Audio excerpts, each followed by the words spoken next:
বাংলাদেশে পকেট থেকে মানিব্যাগ কিংবা বড় বড় জাহাজ থেকে কন্টেনার সবই চুরি হয়।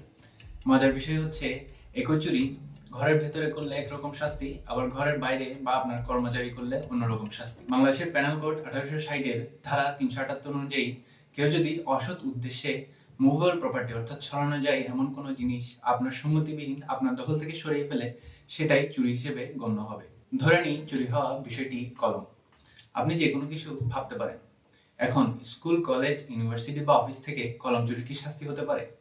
হ্যাঁ, ধারা 379 অনুযায়ী এই চুরির শাস্তি 3 বছর পর্যন্ত জেল বা জরিমানা অথবা উভয়ই হতে পারে।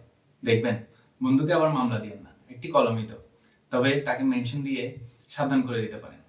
আবার ধারা 380 বলছে একই চুরি, একই কলমটি আপনার বাসা থেকে চুরির জন্য শাস্তি হতে পারে 7 বছর পর্যন্ত জেল বা জরিমানা অথবা উভয়ই। ইন্টারেস্টিং বিষয় হচ্ছে আপনার ঘরের বা অফিসের কর্মচারী যদি একই চুরি করে, সেক্ষেত্রে তারও শাস্তি 7 বছর পর্যন্ত জেল বা জরিমানা অথবা দুটোই হতে পারে। এক্ষেত্রে সাধারণ চুরির চাইতে দ্বিগুণেরও বেশি শাস্তির বিধান রাখার প্রয়োজন কি বলে আপনি মনে করেন?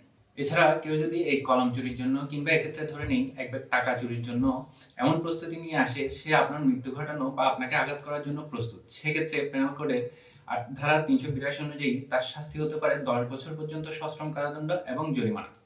এক্ষেত্রে সে এমন প্রস্তুতি রাখার কারণে তার এই শাস্তি হতে পারে। আমি জাফরিদুল, আইন শিক্ষার্থী। বলছিলাম, আইন কাজের সাইজ দেখে নয়, আপনার ইন্টেনশন দেখে অপরাধ নির্ধারণ করে। তাই সচেতন হন এবং দৈনন্দিন আইন জানতে সাথে থাকুন লিগ্যাল টাইগারের।